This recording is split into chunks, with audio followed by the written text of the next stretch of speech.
As usual, a lot going on around Mountaineer Nation, a lot going on around WVU sports, and we are going to talk about just a little bit of it here in this edition of Mountaineer Report. Mike Asti, and we'll be joined by my co-host Luke Blain here. You can find this and every edition of the show available everywhere you get your podcasts, on YouTube and throughout the WVSN network.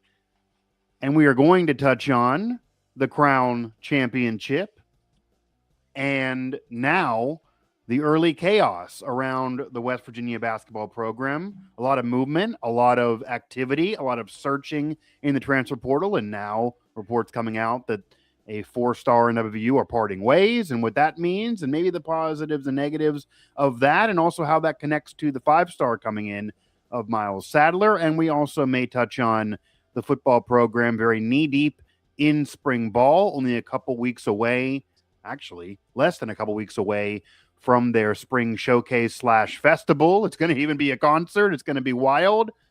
And how things are going, and some interesting comments Rich Rodriguez just said that impact the son of a WVU legend, and WVU legend on the staff. And we may finally see the impact that fans have been waiting for a very long time, since the program initially recruited Andre Devine. Will he actually get on the field, and not only get on the field, have an impact for this year's team? So, Luke, you're a busy man, of course, not only helping us cover West Virginia sports here at WVSN, but also you are a thespian. You're out there. If you want to quickly throw a plug for anybody to come watch you in a play coming up.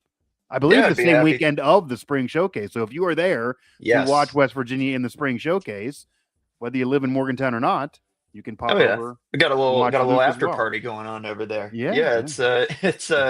It's with MT Pockets Theater Company. It's called Champagne Problems, and it's been a lot of fun. I did some acting in high school, and now that I have a little bit more time in my hands after not having to cover every single sport at WVU like I did with the DA, the student newspaper, I finally have a little bit of free time now, especially with basketball season ending. But it's a lot of fun, a great show at MT Pockets over out by Woodburn, the old Woodburn school there. But it's been a lot of fun to dust off the acting chops and get right back to it. So it's been and you have it's been a good time. You're the lead in it, right? Are you one of the two male leads? There's kind of one of the two. It's a love triangle type of deal. So me and another guy are hot commodities in the play. And I can see that. So real life is jumping on the theater, of course. Yeah. And I won't provide a spoiler alert, I guess, but can you tease are you the winner or loser of this love triangle? Oh, I can't say that, but I will say I'll give a quick synopsis. It's there's a girl about to be married to her fiance, which is me, and then her ex-man who everybody thought died in war comes home. Oh, so man. How do you compete with that? How do you compete with that? It's tough. It is a tough guy to. That is going to be rough. Some could even argue you should bow out. So we will see how that goes. That's true. We will see how that goes. A lot of people said the same thing about WVU and the Crown, and now people did argue they should bow out. They shouldn't be there, and yet they competed. They refused, and they won the crown. So will Luke Blain win the crown of this young woman's heart? Incredible segue there to your play here. Again, Mountaineer Report, Luke Blain, Mike Asti here, and we are now going to transition to talk some West Virginia basketball, as you mentioned. And we will start there with the crown title before getting into the offseason and what may or may not be drama and what they need in the portal. They're looking at a lot of guys. We don't have to dive into each one in particular because right now none of them have committed or signed as we are speaking here, but we'll do that on later shows. But just kind of what they need in general and what's going on. Before we get there, though, not only did they compete, not only did they show up, and they almost lost the first game that I covered. We all kind of shared into covering each one of these, but they almost lost the first game. 3 straight free throws for Honor Huff at the end. Ice in his veins to hit those. I was waiting for him to miss one of them, but he hit all 3 of them. They then win in overtime, and they go 3-0 in the crown. They end up winning the crown. The second annual college basketball crown goes to to the West Virginia Mountaineers. When Nebraska won, they ended up having the best NCAA tournament appearance of their entire life and winning the program's first NCAA tournament game. So we will see what that does to West Virginia moving forward. It's being treated as a championship. It is one. It is not a national championship, but it is one. It is only the third time, actually, for the program to ever win a tournament championship to end a year. The 42 NIT that they do claim as a national title, the 2007 NIT, and then this one here in 2026. So a big deal for the program in a way, but as they admit, as they said going in, and as they know based on fan expectation, they want to be in the NCAA tournament. They would rather get in the NCAA tournament and lose right away than to have this crown championship. In all reality, at least that's certainly what the fans would prefer. They want to be in the legit March Madness, not the weirdness of April. And the weird aside that I did throw up for a story on the website, Honor Huff is now 5-0 in April basketball. He is the winningest April basketball player of all time, win percentage and total victories, because he now has an NIT title and a crown championship without ever playing in the NCAA tournament. We're talking Christian Laettner in this top 5 list, but Honor Huff at 5-0 has the title right now. I'd imagine he would have preferred to be in the NCAA tournament at least one of those years, at least once in his career, but this is a very bizarre. And if you get that at Bar Trivia, who is the winningest April college basketball player of all time, it is Honor Huff. I imagine no one outside of Morgantown will get that question correct.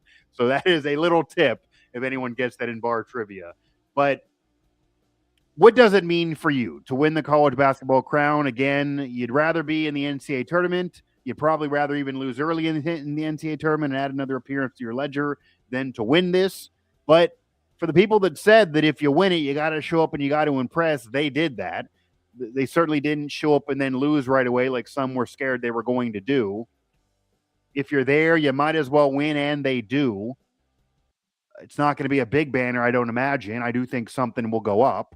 And it is year one for Ross Hodge. He did say that this team will be remembered forever as the start of whatever I achieve here at West Virginia. And he keeps saying that's going to be Final Fours and championships. He's throwing big words out there. He even said that in his post-game presser after winning the crown. So he certainly is not imagining this to be the peak of his tenure.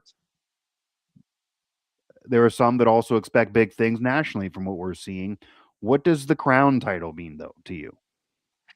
I think it does show to a certain degree the amount of buy-in that this team had, right? And, I think that that Right. is something that you really do want to see out of a first-year P4 head coach. And, he had the guys, and despite all the ups and downs, they rallied together after not playing for an entire month and Yeah. went out and won 3 straight games for a crown title. And I think that that's something that fans can be excited about. Obviously, you don't want it 2 years in a row. 2 years in a row is borderline unacceptable, really. Yeah. Yeah. And I would almost call it not even borderline. It's just you have to be in the NCAA tournament, I think, next year. Yeah. So now I think that, it does speak to the culture, and, you see all the videos of Hodge and the team celebrating in the locker room. Right. It seems like Hodge is a guy that players want to play for.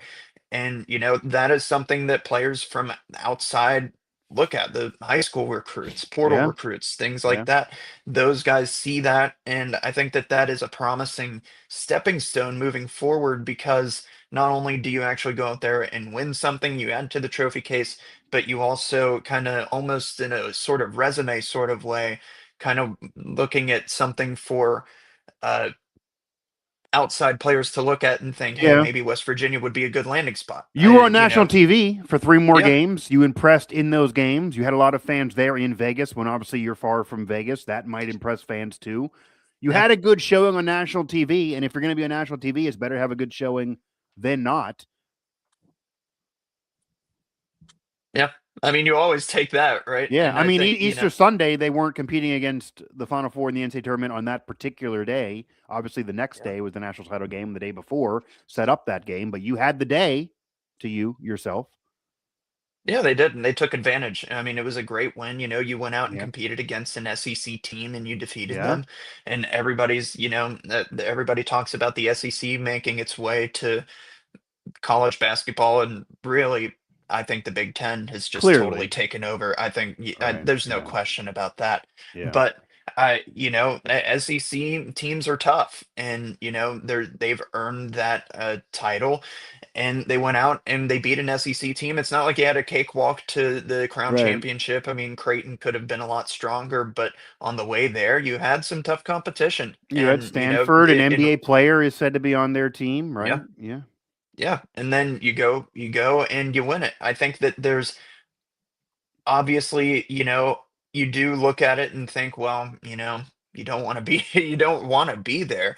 And I think Yeah. Hodge was honestly correct whenever he said, they were a few possessions away from being Yeah. in the NCAA tournament. And I would maybe more than that. I can get into that later. Yeah, I'm I sure mean, we'll you talk could about that. argue because he even mentioned that while there were a few games, if they swung the other way, we mentioned this and talked about it ad nauseum. If they would beat Clemson, if they would beat Utah, if they would beat Ohio State, those games certainly could have went the other way. Even Wake Forest. If even half of those games go the other way, you're probably in the tournament. However, there also were a few games that they won they probably shouldn't have won. So it does go both ways. This really was a flawed average team that had a roller coaster year that probably at the end of the day deserved to be where they were, and winning the crown is better than not winning the crown. If they would have played TCU again, I mean, when you look at the bottom teams in the NCAA tournament, some of those teams that lost in the first weekend, the 8-9 seeds where they probably would have been as far as power schools, they're on par with West Virginia. I mean, BYU and TCU, yeah, BYU handily defeated the Mountaineers in the Big 12 tournament, but I mean, they had an up and down season. TCU got hot at the end with Jamie Dixon doing it once more and ended up winning a game. But were these teams really head and shoulders above the Mountaineers? That's again kind of what Ross Hodge is saying, that he felt his core. Honestly, Luke, if West Virginia would have played and this is easy to say now, I get it, but this is what everyone was thinking, I'm sure. If West Virginia would have played like they did in the college basketball crown all year, they probably would have been in the NCAA tournament. And I don't even just mean level of play, I mean the never say die attitude. They just would not lose games. They would not let games slip away. They had to come back in games. They did whatever they had to do late in those games. And what was the problem with West Virginia? Certainly in the fall, that really killed their metrics in 2025. A lot of those games they should have won and wouldn't have made the Big 12 schedule such a problem, is they couldn't close games. And in the college basketball crown, they closed all of those games better than anybody else. Stanford blew the game. Creighton was never really in there. And then Oklahoma blew the game. They had 2 comebacks out of the 3 games against power schools. So if you're a fan of those programs, you're probably sitting there saying, well, that's the embodiment of our season. We blew it again. That's what we've been doing all year. Whereas West Virginia played better than their season, which is how they won the crown. But you'd rather be in the NCAA tournament and not blow the games back in the fall and not have that horrendous loss to Utah where they won on the road for the first time in 300 days. Like that was your worst loss of the year based on the level of opponent that you were playing. You don't want any of that to go on. But if they played like they did in the crown all year, I imagine with that roster, it probably would have been a tournament team. And we'll get into later in the show what they need to do and what they're looking for in the portal. And we both said they need that Javon Small power forward player. They didn't have that last year. They had a bunch of role players, a bunch of really, really good players. It's hard to build a team around Honor Huff being undersized, despite how much heart he really does have and how well he played in the championship game, of course. 38 points, almost 40 points for him. That's his best game he played as a Mountaineer, was in his last one. If you would have got that in every game, again, obviously, you'd be in the tournament. So the roster was flawed. There really was not an alpha there that would have led them to the tournament. But even so, that group probably should have got in. They didn't. They won the crown. But I think it does provide a little bit more of a what if story. Like, it's good to win the crown. It's not bad to win the crown. It's not better than being the NCAA tournament. But again, once you get there, you might as well win. I mean, I had friends texting me saying, I don't know how to think about this. I don't know what to make of this. Like, how should I feel as a fan of the program? And it's that. It's not bad to win the crown or win any tournament. It's not better than being in the NCAA tournament. It doesn't make you forget the bumpiness of the season and the games that were lost that should have been won. But it is year one, and it was a flawed roster. And hey, they won it. So against good opponents, as you mentioned, and now they're here knee deep in the off season, and we'll let you know how that's going here throughout the days and weeks at WV Sports now. But they won the crown, and they're going to do something for it. And it's not going to be a parade down High Street here, but they're not cutting down any nets, literally speaking, beyond the day. But they won the crown. Like, they got a crown. They're going to have, you add some to the trophy case. It's something of note. It's almost like winning a minor bowl game. It's something of note. You just it got to be a stepping stone to more. If we're sitting here 3 years from now and that is the crowning achievement, no pun intended, the college basketball crown title, that's a problem. Then Hodge probably is on the hot seat, if not should go. And he's going to get time. He's going to get at least one more year, if not 2 more years, I'm sure. Ren Baker wants to give him time and wants the program, as you've been writing about, to have stability. Now they actually have a coach who's coming back and can build off something when that hasn't been the case the 3 prior years. But it is 3 years in a row to miss the tournament. That has not happened in over 20 years for the program to miss 3 years in a row. That cannot go down again for year 4, whether that's fair or not to Hodge. Like, whether it's fair or not, he didn't lose all 3 of these years. He didn't end Huggins' career the way it ended. He didn't cause the drama. But still, he's now in charge. So you can't miss next year, but it's better to win it than not. Yeah, I think that's absolutely correct. And just to kind of what gets me about the comment of just a few possessions away from Yeah, making it to the NCAA tournament, which it's it's entirely true, right. but it's not like they were in those neck and neck games Yeah, and then it just comes down to like one possession or two. You had 2 games against 2 teams who were in the NCAA tournament in Clemson and Ohio State, where yeah. you led by double digits in the second half and then you let the lead slip away. You Mm-hmm. had you had a oh man, was that TCU on the road where there was they only made like 1 field goal in the last 10 minutes. It was, there were games like that where it's just if you Yeah, have some sort of semblance of a consistent offense, you win the game. And I think yeah, that there was too much offensive talent to not have that on this year's roster between guys like Honor Huff and Trayson Eaglestaff, who you were talking about what ifs, and I think he's one of the biggest ones. And he yeah. just never looked comfortable out there on the court. Of course, now we know that he ended the year hurt and playing with turf toe through the Of Big 12 course, tournament. And, right. you know, but it just it almost makes you wonder if there is such a thing as like too many offensive weapons, I guess. In the sense that it never really felt like there was a consistency to the offensive Yeah, side.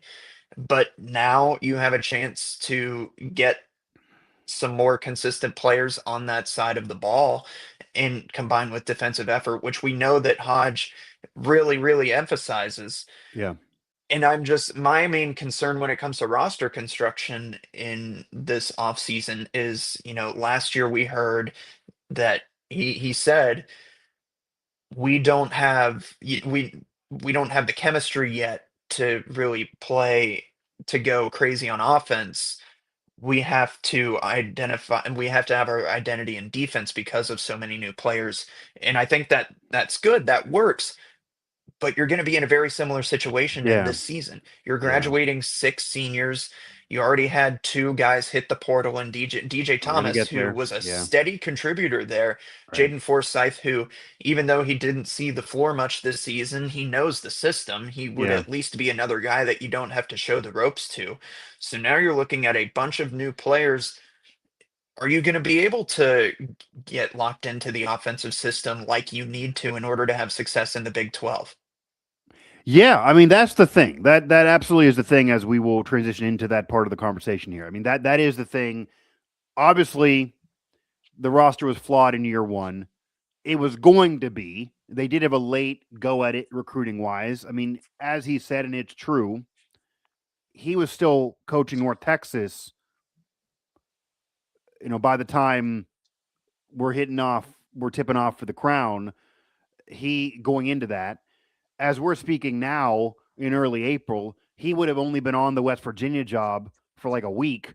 So yes, he was doing some recruiting once he knew he was kind of getting it, even before the intro presser. He admitted that, but not like this. They couldn't have been doing it all year long.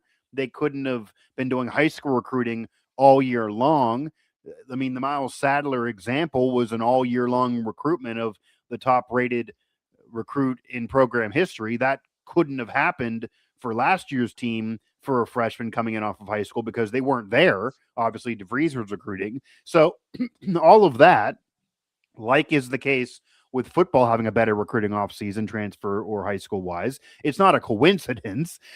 Forget the money. It's just for the fact they had more time to do it. I mean, year one is pure speed dating, and here they're able to go on 2 or 3 dates before actually committing to somebody, and you really could figure out whether you really want to buy in, and I mean literally speaking, whether you really want to invest in that player or not.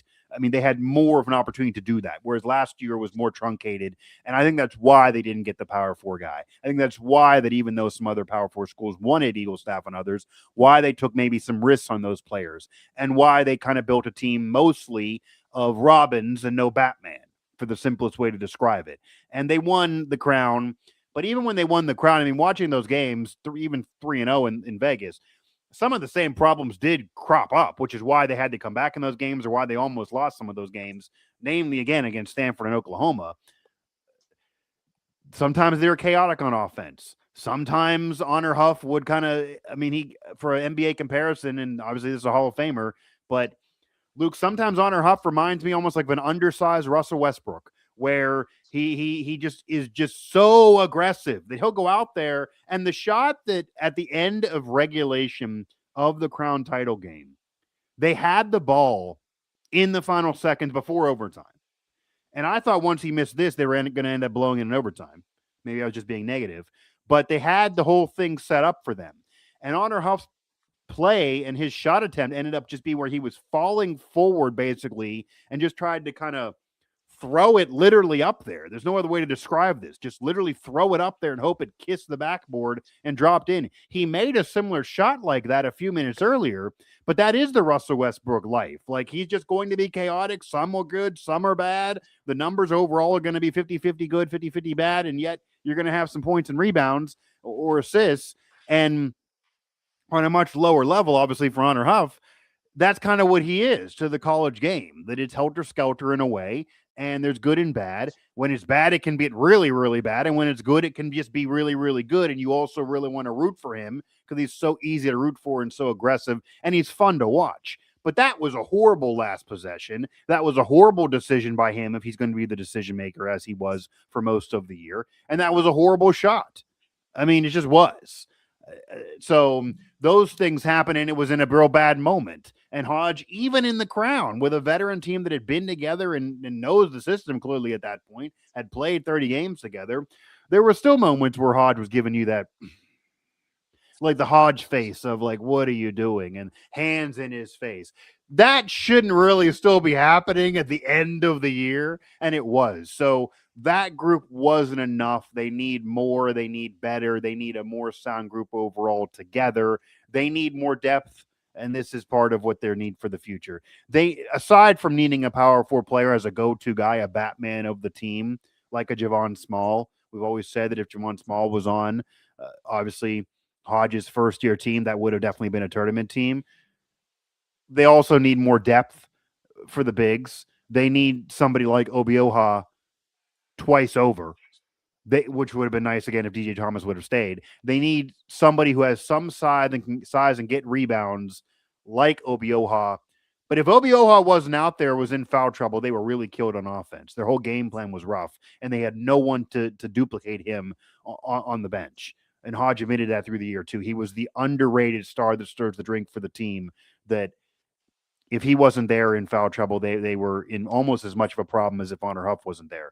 So they need that, as well as needing some scoring depth. They need to freaking score more. Even DeVries' team was great defensively, but couldn't score. West Virginia basketball, since Huggins, has become solid defensively, solid effort, gritty, but just doesn't have the ability to score with enough consistency, no matter who's the coach. And that was Eilert, DeVries, and now Hodge. That can't keep going on. They need an ability to hang 70-plus points on a regular basis, not 60-plus, but 70-plus points on a regular basis. They need an ability for multiple scores to get in double digits on a regular basis. Eagle staff was too hot and cold. I could see recruiting him. I think that was more They got unlucky there. Like he had 2 40-point games a year ago. Nobody else in the country had that. It's hard to think that guy wouldn't score more, but he had 1 point in the game in the fall when he was certainly healthy. He couldn't fit in. He took too long to fit in. So that was a big problem. They didn't have that guy, number two guy with Huff because Eagle staff was so hot and cold most of the year, on and off the court, really, in terms of like his mental game that he admitted. All of that needs rectified with just more depth on offense, more depth rebounding, more depth on offense, more size again, and your top player probably should be a P4 transfer that's bigger than Honor Huff. That's just the simplistic description of what they need. And they're looking at a lot of those players now. They haven't brought any over yet, but that's kind of what they're going for now. And they said they could get here, but obviously, and this is out there in reporting nationally, and there's schools that spend way more than this, of course. They got to at least get to a $10 million bar in basketball. You get to that $10 million bar, then you can really show what you're worth as a coach. Then you can try to elevate guys. You're already going to get the metrics on your side because you're in a top conference. Then you win some of those swing games you lost last year. And then not only are you in the tournament, you're maybe a 4 seed instead of an 8. And then you got a chance to make a Sweet 16, which is kind of the standard of the program under Huggins for most of that period. So that's kind of what they need to do. Now, Luke, with all that said, you mentioned it. DJ Thomas was one that I think every fan around wanted to keep. The program really wanted to keep. They were kind of even hinting they wanted to keep. He would have been continuity. He would have been a stud. He would have been somebody that already knew the system, that had been playing, that then could carry it over and really help the team no matter how many minutes he would play. Forsythe is a loss, but DJ Thomas is that big loss because he was getting integral minutes, and you want to have that guy stay. Based on what you've just seen from the portal so far in terms of players leaving, and it's mostly depth pieces besides E.J. Thomas, who was a big loss, where are you seeing all that and now on the concern meter? Like, where were you before in terms of, thoughts for the future, and now where are you? How much does losing DJ Thomas to the portal impact what you think of this team? We're still early in the offseason. They could bring in studs in the portal. We don't know yet. But what does losing DJ Thomas do? Because as you said, they got to make the NCAA tournament somehow, and they could get there. National people think they're going to get there, but it's going to be kind of a one and done group yet again. And people were thinking that maybe wouldn't be the case entering the offseason. Right, and I think that that's part of the disappointing part is you're on a team with 6 seniors, and you have two really exciting freshmen. I think Amir Jenkins really showed some flashes this season. So the opportunity to keep him and DJ Thomas, I think, was one that fans were chomping at the bit for, but that's not going to happen in the case of DJ Thomas. And there's a conflict here because DJ Thomas, I believe, has a very high ceiling as a player. He's Yeah. very strong inside. He, can knock down threes from the outside. He did it a lot this year, and that really brought some versatility to the offense. On the other hand, I've said it over and over again, and I think a lot of fans agree that you have to have a dominant big man on the inside in order to win the Big 12. Not just from the inside scoring aspect, but from the height, build, rebounding aspect. And that's who I thought Harlan Obioha could have been, and I definitely think he still had the potential there, but the potential wasn't met in the way that fans were hoping it would be this season. Yeah. So, assuming that you're going to bring in that kind of guy from the portal, I mean, Muhammad Silla, I'm going to say that's Silla. It might be Sia. I'm not totally sure. But that is a name that WVU has been thrown around a lot with in Yeah. terms of a big man to bring in. If you bring in that dominant big man, DJ Thomas isn't going to be your starting five. So where does he fit into the offense? And does he want to stick around on a team where he's Right. not going to really be taking a step forward in terms of usage? Because I think he's probably hit his ceiling on that in the Big 12. If you want me to be completely honest, I think the way in which he was used this season is his ceiling for a Big 12 team as his game stands now. If he becomes Okay. more consistent from three, if he finds more ways to rebound the basketball, because Right. that was a little bit of a problem area out there. He's Yeah. 6'8". He's not the tallest guy out there. But I think that an aspect of this that is flying under the radar is that it seems like Jackson Fields might be back, assuming he gets this redshirt medical waiver for another year of eligibility. And I think that fans are forgetting just how good he was out Yeah. there. And I mean, Yeah. yeah, he was good out there whenever he saw the Yeah. floor for WVU. He was an energy guy. He played good defense, really good lateral quickness. He can Yeah. shoot the three ball. I'm not sure he made any this season, but it's something he can do. He fought for rebounds. He's a great hustle player. It's just his injury prevented him from playing uh, to his full potential this year. Yeah. I think that Jackson Fields is going to be ready to step into this team in a way that I don't know if Mountaineer fans are fully comprehending at the moment. And assuming he sticks around, obviously there's still time to enter the portal, but I think he would be a really important name to keep around, assuming they can get him 100% healthy going into next season, and pair him off the bench with a really dominant big coming in the starting lineup, and get a healthy split with those two, plus somebody else, plus maybe another freshman or somebody like that. Maybe Ali Dioum can come in and Yeah. be kind of like a DJ Thomas was this year. Right. But there's I definitely think that it does, because you're kind of like the one who sees him first. Like whoever DJ Thomas goes to is going to get a really good player. I think DJ Yeah. Thomas is a very good player, Yeah. and he's got Yeah. a very high ceiling.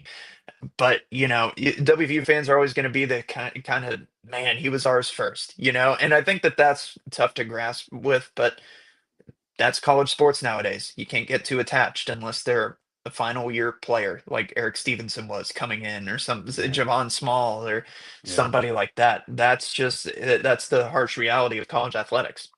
Yeah, you can't get attached, and it does appear that fans got attached to DJ Thomas a little bit. They saw him as the player that could carry over, knowing that Huff, Eaglestaff, etc., were going to be one and dones. They wanted him to be that guy that would stay and would carry the tradition on, and would be that figure from this team, whatever it would be, and it becomes a crown champion to whatever it could be next year. And you said it, West Virginia developed DJ Thomas, and now the next school is going to develop him a little bit more. And next school maybe a little bit more for that if he does leave again, and it could happen. So the next school that he goes to is not guaranteed to have him the remainder of his college career either. That's the life in college sports these days.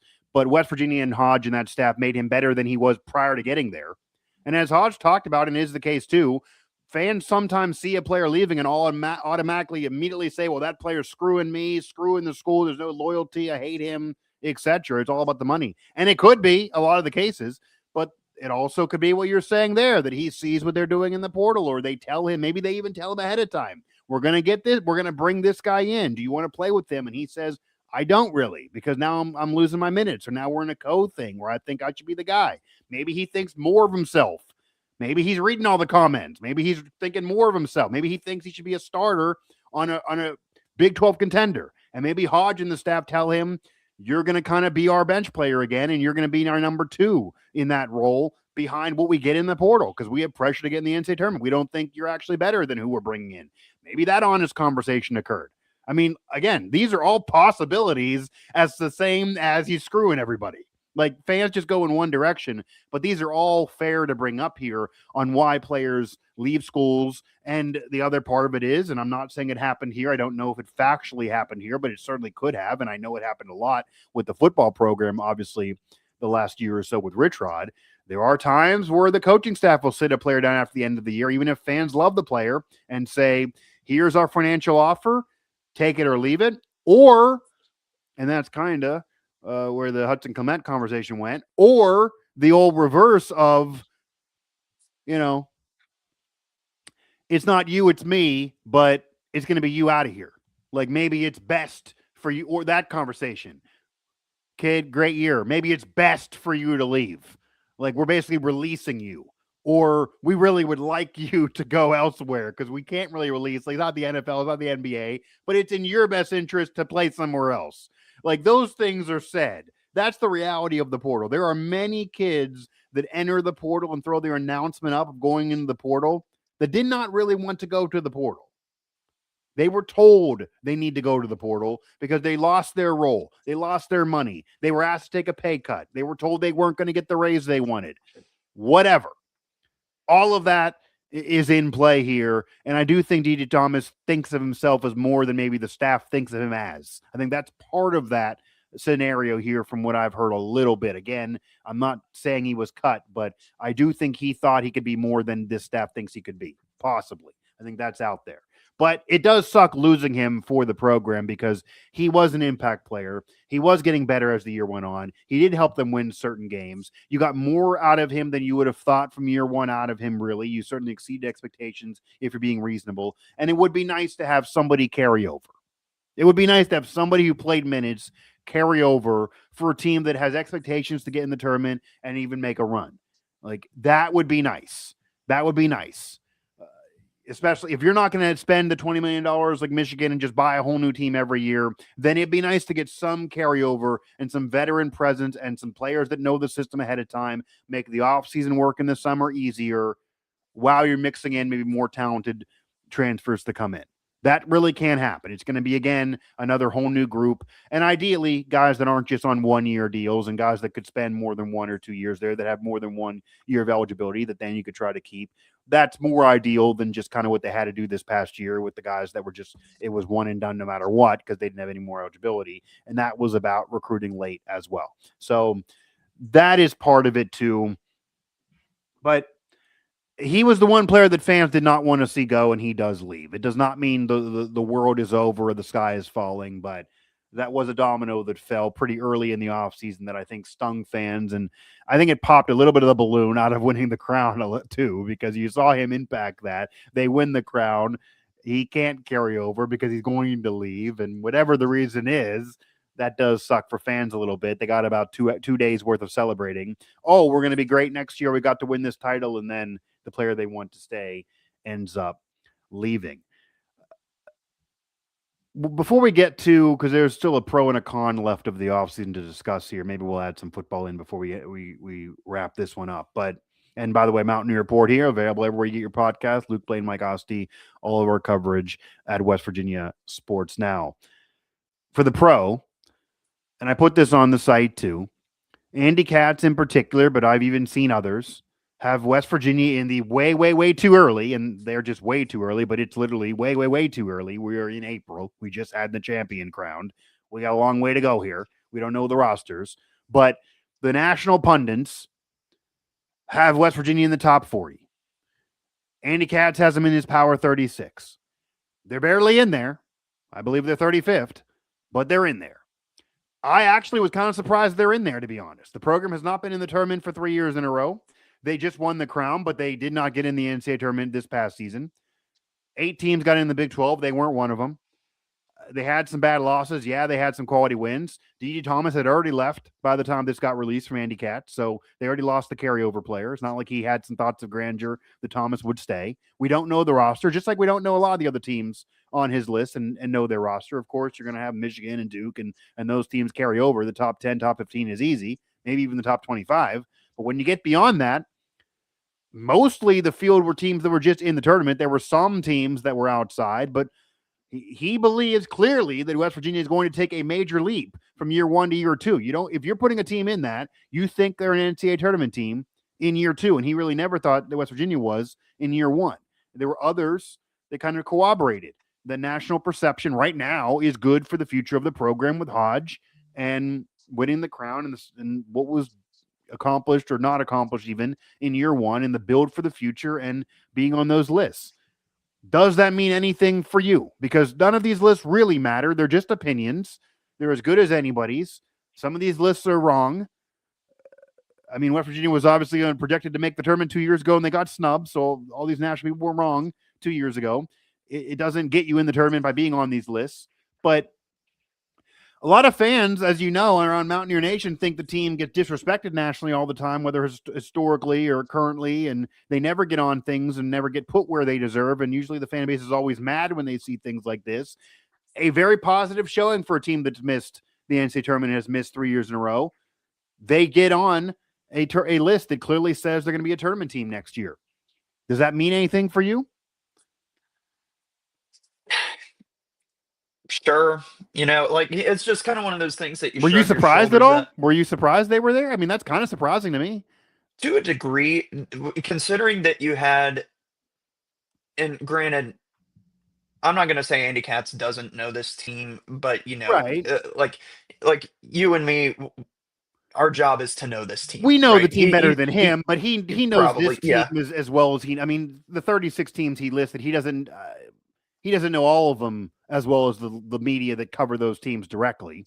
That yeah, is the yeah. I mean, 100%. It's not just yeah, West Virginia. I don't think he knows Florida State better than Florida State media, and he slid right. them in there at the end either. But from what he knows, he's putting him on there. And I also would imagine, and I do know him and Lenardi. I've talked to them. They do often ask people that cover the teams directly what their opinions are before they put these lists out, kind of Mm, admitting they don't know the team as well. So he did not ask me. I don't think he didn't ask you. He didn't slide in our DMs. He may have asked somebody else. Maybe he asked one of our colleagues. Maybe he asked somebody that is more in the know. Maybe he called Hodge in the program and said, "What do you think honestly?" Maybe he talked to an assistant coach. Maybe he talked to DeVries and his staff. What's going on in West Virginia in all reality? It's a different team, but what do you think? He might have done some research. Like, I don't know. He could have, Luke, he could have done all of that, or he could have just flat out guessed and just did 2 minutes of work. I don't know. I'm just saying that they're there. For whatever yeah, reason, he put him there. He could have been throwing darts. I mean, he could have been blind and just darted it up and picked him. But there are other similar programs after a year one. I mean, Maryland had a really, really bad year one with a veteran coach. They're not there. It's a similar program. He put West Virginia there. Clearly, he thinks good things are happening. yeah, Clearly. for sure.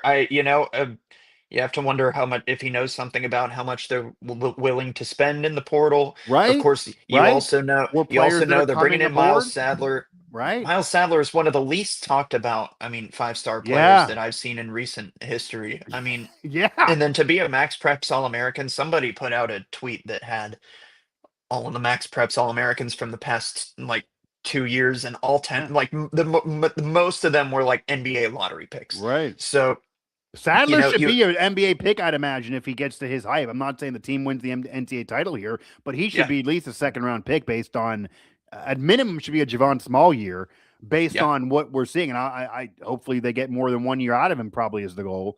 But when you're hyped like this, yeah, you should be thinking NBA. Yeah. yeah. I absolutely think so. So, there are some pieces that are there that I think are promising, but it's hard to give any of those way too early predictions. And of course, half of Yeah. those probably aren't even going to be correct Sure. because, at the end of the day, I think part of it is you do kind of err on the side of money. Who's got money to spend? Who's going to spend it? And, the Yeah. WVU NIL sphere is pretty strong with Country Roads Trust and all of those opportunities that they have. And I haven't been to the GOAT yet, the NIL bar, but I'll I've have to been make my there. way down. It's a good Is it time. good? It's a good honestly, it's a good time. Yeah, it's a good Okay. sports bar. It's a good place to watch games. I'll give him a free plug here. It's Yeah. good food. I went to the VIP tour. I've been there several times just to go. I've met up people there. I've actually been there quite frequently over the last couple of years. Yeah. And yeah, I think it's I will say, I think it's probably more for the millennials. It's probably more my age than your age. Like, I'd imagine that people in their early 20s, even mid 20s, would probably still prefer to go to High Street. But if you are in your 30s and you kind of are done with it's probably more for 30s and over, honestly. But it's a really cool sports bar that's in more of the suburbs in a shopping center, is what I'm saying. It's not, Yeah. you're not going to walk there while you're going out somewhere else. You kind of got to sit down and say, I'm going to go there. But I think once you're there, it's a good spot to watch NFL games, to watch whatever. I'd recommend go watch some NBA playoff games, some Stanley Cup playoff games that are coming up here. Go watch them there if you live in Morgantown or if you're there during one of those nights. Luke, you're younger. Go there and check it out. See. I I will think have to check it out. I've been there curious. there's a dartboard there. Like, I think it's a millennial bar, but I also think I think it's a good spot, and I think it's really unique that provides percentages to help the program with NIL. So that's Yeah. all good, if nothing Yeah. else. No, I think that there's definitely something to be said for the programs that are going to be spending money, and I'm sure that he took that into account. It's just, it's hard for me to commit to say that this team is going to be what, top 36 was his list. It's hard for Yeah, me to commit when I don't know what the roster is going to look like, when there's still time for sure. current players to leave, and Yeah, some players have already left, and there's just a lot of empty spots on this yeah, roster. yeah, And whenever I see a way too early projection thing, I always just think about the fact that Arch Manning was supposed to be the #1 draft pick in 2 weeks, It was which way made too me sick to early. my stomach. That It was way too infuriated early. me, but Yeah. insanely too early. But Yeah. before the kid had played and started a full game, they were calling him the #1 overall Yeah, they pick. hadn't played a That power just school yet. Yeah, exactly. Right. Like it was so. Yeah. There's way too early lists. You take them with a grain of salt, but I definitely think the potential's there for WVU. I'm not gonna stamp my name on it and say that Yeah. this team's gonna like win the Big 12 and No, make the but Final Four, but there's definitely reasons for optimism regarding WVU. yeah, and in all reality, for year two of this program, after the last 3 years, they don't need to do any of that for it to be a winning and successful season. If you just make the tournament, that would be a step in the right direction that I think would have most of the fan base sold on the Hodge plan. Just making the tournament. Again, they have not made the tournament for 3 years in a row. The Eilert year is arguably the worst year in program history with the end of the Catlett tenure. DeVries' year should have made the tournament. Sure, it shouldn't be a drought. They should have made the tournament. They didn't get in all reality. Factually, they didn't get in. And this past year, they didn't really deserve to get in. They messed it up too much despite winning the college basketball crown. So 3 years in a row, one for Hodge. The standard of the program, because we've seen some of these lists in the offseason too, that they're a top 25 all-time program. A top 25 all-time program got to be getting in the NCAA tournament occasionally. Like that's just, I mean, that's just the situation. You got to eventually get in. So that needs to be clearly the goal for next year. Cannot be the crown again. You win that, they got to be one time. I'm not saying what happened 20 years ago because I poo-pooed it going in is going to happen again. Where Beeline's team won the NIT, and 3 years later they're in the Final Four with a different coach. Hey, if you want to connect it here, even though it's harder to have connectivity with the transfer era, sure. Could that happen? Who knows? But year two of Hodge just needs to get in the freaking dance, and then we'll see from there. And if you get in and lose right away, it's better than not getting in. So I think that would be a major step in the right direction. And clearly what needs to happen in year two is find a way to get in. But I will say the only part of the positive from the list, because, yeah, way too early. I roll my eyes at any lists right now, any rankings right now.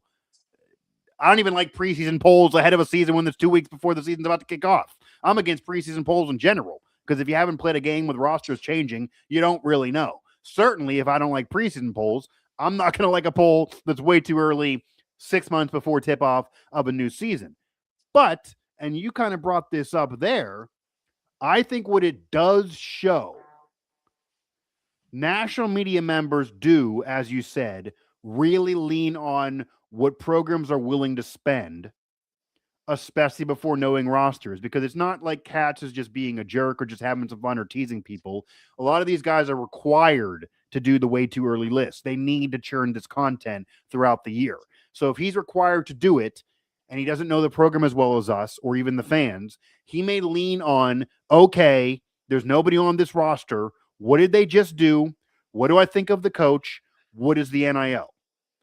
And clearly, if that's what he did and that's all he did, and that was his 3 minutes of maybe calling, somebody inside WVU and what's the money? And if they told him 10 million, he might have said they're in the top power 36. If they would have told him 6 million, I'm sure they wouldn't have gotten near that thing. They clearly told him a number that off of liking Hodge and what just happened and predicting a roster, he liked it. So for West Virginia, a program that's never going to have the most money, that's always going to have some financial obstacles, that certainly can say that the finances have not been on their side in many seasons. I mean, Brown was working with an NAL roster that was basically what Drew Aller got himself. Like, there's been some issues. There's more money now. Ren Baker's added it and made it better in the last couple of years, and certainly for football this year, we've already seen it spent. For basketball this year, there's more money. But there hasn't been enough of it. But to get on a list like this, when money's a factor, before a roster has been constructed this early in the season, lends credence to a belief that there's more money now. So if I'm Ren Baker, I would bring this up. If I'm ever talking money, I would lean on, well, these national media members that care about the money so much and report on it every day think we're there. Does not mean you're going to get there. Does not mean if you spend the money, you're even guaranteed to win. There were schools that spent money and didn't win. Cough, cough, Darren DeVries at Indiana. They spent way more money than West Virginia's ever going to have, and they didn't get there. They also missed. He missed back-to-back years while spending more money at 2 different schools, for crying out loud. So that doesn't guarantee anything. but clearly they're spending enough for Cash to be comfortable putting him on a list, even if he takes him off the damn list next week. It's just interesting to me that they got there. Luke Blain, Mike Asti here, Mountaineer Report, everywhere you get your podcasts, and our coverage at West Virginia Sports Now. Before we flip to football, we have to talk about the breaking news of the evening as we were recording this show. And this is not our story, so we're going off of someone else's report, but it's out there, it's credible, and I haven't heard it disputed by who I've tried to dive in and ask with sources. That West Virginia is now parting ways with a 4-star, and really, it's not known who's parting ways or who's making the decision, as I talked about earlier. It is right now being reported, and kind of what we know, and why I kind of made it this way in wording, that the two sides are they're just parting ways. Obviously, West Virginia's ranking in their recruiting class, the high school kids, not just having a 5-star in Miles Sadler, but also having multiple 4-stars and having 3 kids and having this belief that you're going to have multiple 4-stars and at least having one locked in, was why they were getting love in some high school recruiting ranks. I imagine they're going to drop now. You're only going to have 2 players right now that are locked in. Miles Sadler is a 5-star. He's still a 5-star. That could drop off, but he's still a 5-star. He's an All-American. He won a national title. He's probably not dropping off. He's a legit player. He needs more, obviously, to win. We just saw Stanford have an NBA player and lose in the first round of the Crown. So it doesn't guarantee anything, but he's there and he's coming, assuming you keep Miles Sadler, which is first order of business. And I, Luke, you brought it up. I actually think too, as I said to somebody, winning the Crown is great. The program should probably be promoting Miles Sadler more than the Crown title. Having a 5-star coming in is a gigantic deal, a bigger deal than winning the Crown, but nonetheless.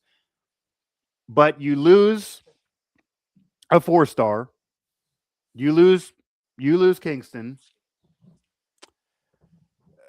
Big deal, little deal, no deal for you, Luke. I mean, the only additional point that I can add here is there are some now that are trying to drop tea leaves in saying that part of this is he wasn't thrilled about the minutes maybe he would receive or this role he would receive or even the fit with Miles Sadler, who clearly you're dug in and you're not going to drop him. It could be as simple as that. It doesn't have to be that he hates what's going on with the program. Maybe he doesn't see a fit there, or Sadler's going to get all the love and promotion, so he doesn't want to be the undercard. But is this a big deal, little deal, or no deal to you? I think that whenever I'll give it like a mild deal. I won't, Okay. it's A not little deal. something to, Okay. yeah, little. I think whenever fans want a young core, that's what Right. fans want. That's what Fans they want thought young. was coming. Yeah. That's what they thought was coming. Fans want young players who are bought in, who come in and stick Right. around, earn their way up. And now Right. what if Miles said, say you fill up all these spots with seniors. What if Miles Sadler decides to go to the draft after 1 year, and then you're graduating a bunch of players, then you're going through this entire process again. Right. And it works sometimes. It worked with Michigan, but Michigan has Michigan money. WVU does not Right. have Michigan money. Yeah, if And you're in the Final Four, win the national title, I don't think anyone's going to be worried about, oh, you lose the whole roster. Like, I mean, yeah, that's life. If you can put it together and win big, and then do it all over again, that's just what you have to do. But if you yep, have to do it every year and you're not winning big, then that's a problem. yeah. I you know, I think there's something to be said when it comes to having some part of your roster solidified, and it seemed like WVU. I mean, it looked like in the Yeah, guard section you were looking good. Like yeah. you're bringing Amir Jenkins back. Miles Sadler obviously is coming in, and he'll probably be the man in Imagine if charge DJ in that Thomas was position coming group. back too. Like You people did thought there think were that. 5 players they thought they knew were going to be on the team, and now that's not Yep. the case. Yeah. So you have a bunch of guys, in the fans' perspective heading into this, it's just more uncertainty when it Yeah, comes to the roster. And nobody likes that. And you like to think that, maybe, yeah, like you were talking about with the tea leaves, you're looking at it and maybe Kingston Woody said, oh, maybe they're going for somebody else in the portal, another big name guard, someone yeah. like that. And that, could that be happening? Sure. But who knows? and that is just all part of it, and that we really don't know the reasoning. I'm sure fans would like to hope that maybe he heard that there's a big name coming in from the portal and he's kind of getting out Could be. before that happens or that's Yeah. announced. That could be the case, or it could just not be the right fit. And, you know, probably you'd have to imagine it would be a minutes thing, given that he waited this long after being signed to go through this process. Yeah. I just I don't know. I think whether or not it's a good thing is to be determined, and you just got to kind of take it for what it is right now. You obviously don't want to lose players. You don't want to lose a four-star guard. And that's why I kind of give it a mild little deal, whatever, whatever you want to call it. Yeah. Definitely don't blow up the season over it, but also it's like, man, kind of wish you could keep him around. Yeah. And it's impossible to do this as a fan. So I get why fans have trouble doing this. But as you were saying, you really can't freak out about anything or evaluate anything until you see the full roster built. Because every player that maybe signed and then decides to leave, it could be they like the team initially, and then maybe the team got better and they now moved down in the pecking order. So now they want out. I mean, that could be a glass half full take here that you're saying that, okay, Whitty saw that they're going to get this big time transfer. Maybe he saw that, oh, they have more money than I thought they had, and they were going to pay me X number of dollars. And now I asked them for more because they have more. And they said, no, we're still giving you what you're getting. They don't want to give you more because they want to spend it elsewhere. Or maybe he clearly got wind, and it's the case, obviously, that they promised Miles Sadler to pretty much run the show. Like, he's going to be getting all these kind of minutes. He's going to be a starter. They're going to lead him to the NBA. And if you're a 4-star, you're not a 5-star, you might sit there and say, am I better off being under him or trying to be the guy elsewhere at a lower level program? Maybe that's even, we got to see. I mean, that's the thing, Luke. You got to see where he ends up. You got to see what West Virginia's roster looks like, who they bring in, what they do otherwise, high school recruiting, what the position looks like, and then you can evaluate. And if they want, I'll tell you this, and you know me well enough here, if we all believe there's more money there, and all we see are these top recruits they had at one point leave, and they fail to bring in anybody of note in the portal, and the high school class is Miles Sadler and a bunch of scrubs, I will be the first to say, I don't care what the checkbook says, you had a bad offseason. Like, just because you have the money does not mean you're spending it well, or does not mean anything for you. And again, they don't have Michigan money. They can't just make mistakes, and they don't have, I'll use Rich Rod's phrase here, West Virginia doesn't have mess around money. If they get more money to make the team better, they got to use that money to make the team better the right way. They don't have mess around money. But that also could lead to players on the fringe or a non-top player like anyone below Sadler in the high school recruiting, which would, of course, include Kingston Whitty up until today, to say, okay, you have more money, but you're not giving me any of it. So I'm going to go elsewhere. Like West Virginia, just because West Virginia maybe has more NIL money this year than last year, Luke, it doesn't mean, again, they have mess around money where they're just going to go to all their players they've already signed and say, now we're just going to give you more money because why the hell not? We got more money now. It's like, that's not how you use the more money you have. If you get a couple $1 million more, that means you go get some more, better players in the portal and get some veteran players. You got to rebuild this whole damn thing. You got to get in the tournament right away. You got a lot of work to do. Like, they might want to get in to a better player in the portal than worry about giving DJ Thomas money or worrying about Kingston Whitty getting money. So it's not a good thing to lose a 4-star recruit. It is a little deal for me, probably. It is not a good thing at all. It does not. Right now, the vibes in this period here, if they were an 8 out of 10 a couple days ago, the vibes probably are more 7, more 6. Like, they dropped. This isn't good. And there's even rumors now that they're going to not end up getting a couple of the transfers they already have offered and they already do want, and maybe they're going to end up not getting their top picks of the litter. Not good. There's a lot more room to go here. Does not mean they can't build a solid team. At minimum, they should be able to build the team they built last year, and that team was a fringe team that was 5 positions away probably from making the tournament. At worst case scenario, they should be able to bring those players in again. I think they need to do way better than that. But at worst, they should duplicate this past season. So it's not, the sky is not falling. They're not going to win 9 games. You're not going to see the Eilert year ever again, probably. But it's not good. It's not good. And it does kind of make you wonder. This is what I mean. I can understand why fans are confused, Luke. You see a national media member throw a report up, say they're a Power 36. You know that's about money. And then 2 hours later, you see a top recruit say he's leaving. Admittedly, the fans got to be confused. It's confusing. So we're going to see how this unravels and see what they really bring in and see who they bring in and see how it really looks. Then you can fully evaluate. But again, there are rumors and what I've even heard that the minutes against Miles Sadler maybe was a concern from his camp. The issue is, though, Luke, and we're going to move on here now, I could see that having a 5-star is obviously good. You want to recruit a 5-star. But everyone thinks of, okay, if you recruit this top player, then all these other players are going to flood there and you're going to build this championship team. That could happen. The other end of it is you could recruit a top player and have everybody else that's kind of on the fringe say, well, he's your top player. He's who you're tweeting about every 20 minutes. How am I going to get any love? I don't want to be there with a 5-star.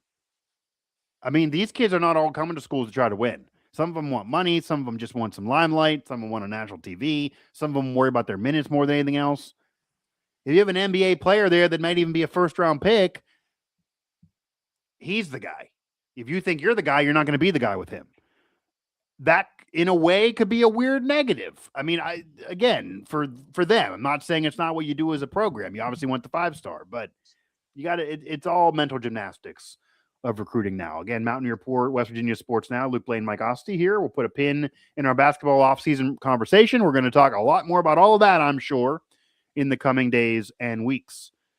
Before we end this show, though, and there hasn't been much major news to come out of the football program as of late, which I actually think is probably good. Like, you don't right now want some kind of drama. There's not a portal coming up. They're just practicing. They're getting better. We finally got to see it. They look bigger. Simply put, Kevin Brown could eat both of us and still have room to eat someone else. I mean, they just look bigger. They look stronger. They look more in shape. They're men out there. And last year's team wasn't close to this. Just on eye test, face value, the one day we got out there for 30 minutes. So that's all a positive for sure. There's not as much to figure out depth chart-wise. He knows his starters more. Obviously, still the QB competition going on. We're going to write about it. Hopefully, we're going to be able to see him again. But if not, we got the spring showcase / festival coming up. And there's no drama. There's no right now rumors of players hating it or being mad about Hard Edge. We heard some of that last year at this point. They had a portal coming up. Players would leave. This is easier. It's an easier offseason. Rich Rod's in a better mood. But what he did say that kind of was news or kind of was interesting to me was that he is expecting Andre Devine to make an impact this year. He believes Andre Devine could have an impact on the 2026 Mountaineers. And he said that Andre Devine is showing him a lot, is really impressing him, and Rich Rodriguez hates naming players to the media. He is always scared to do that, whether it's to pump somebody up too much and let their ego fly. He doesn't want them stolen or pilfered by another program. There's no portal, but that can still be figured out in some backdoor channels. He's usually terrified to do that. He even has told us that up front. Don't ask me names of players and who's good, who's bad. I don't like doing it. He offered Andre Devine out of nowhere. He also even hinted that he absolutely is in the mix to be a punt returner, to be a kickoff returner, to be in the return competition. Now, it's more likely kickoff than punt because punts apparently he's further down the depth chart to do that. But he's really immersed himself. He could be a returner. He could help them as a back. He has the speed. He fits into the offense. His dad obviously is Noel Devine. Big deal, little deal, or no deal off of Rich Rod saying that about Andre Devine right now. The negative is he is really undersized still in terms of a big team. He is not big. I don't think he can handle a large workload, but maybe he has the speed to be a returner. What does this mean? Do you believe, Rich Rod, that we're going to see Andre Devine finally utilized? He had a redshirt year at Jack State. He didn't play last year. He's basically not touched the football on the field in an actual game in college. But Rich Rod now clearly sees something. I don't think you just make this up, that he's going to be utilizing it. I'm not saying he's going to be Noah Devine here, but what do you make of Rich Rod's comment? Big deal, little deal, no deal? Where are your expectations on Andre Devine off of what Rich Rod said now? If I had to put it on a meter, I'd give it a good 60, 65%. Okay. I mean, I think that's, well, and this is coming from the guy who didn't give us the quarterback until an hour Yeah. before kickoff against Robert Morris. It's like, I think there's something to be said for specifically naming a player out. And, you go to the pressers more than I do. I can't really Yeah. speak for how much he talks about specific players during spring ball, but I, in order to say this guy is going to be a good player and an important player, I think that definitely speaks volumes coming from a guy like Rich Rod. And, especially whenever Yeah. talking about the running back room, it's kind of depleted in a way in terms of how many guys Yeah. from last year are gone. Yeah. And, that's just the situation they're in order. So to hear that there's a guy currently in the locker room who was in the locker room last year who could step up to the plate, I think it does. I think it speaks to the job that this coaching staff has done developing him, but also the type of player they have back there. Yeah. I mean, he obviously has the bloodline. There's clearly talent there. And when you're a Divine, and we even saw this from his high school highlights, if nothing else, there's speed.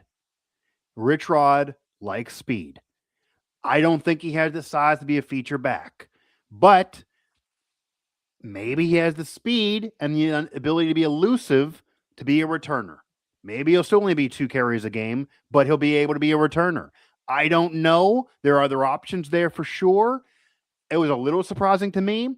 And you said 65% now on the meter of just, I guess, excitement or interest or just impact that Andre Devine could make. If I would have asked you a week ago, Luke, without anything from Rich Rod, where you are in a meter of how much Andre Devine's going to impact this team, you probably would have been at 0 or 5 or 10% or Be pretty low. you can't go off anything. He hadn't been on the field. So that's a gigantic jump. And I think it's legit because, again, and also he's the son of his player. I don't think Rich Rod's going to lie about Andre Devine publicly and say he's impressing me when he's not. I don't think he's going to do that.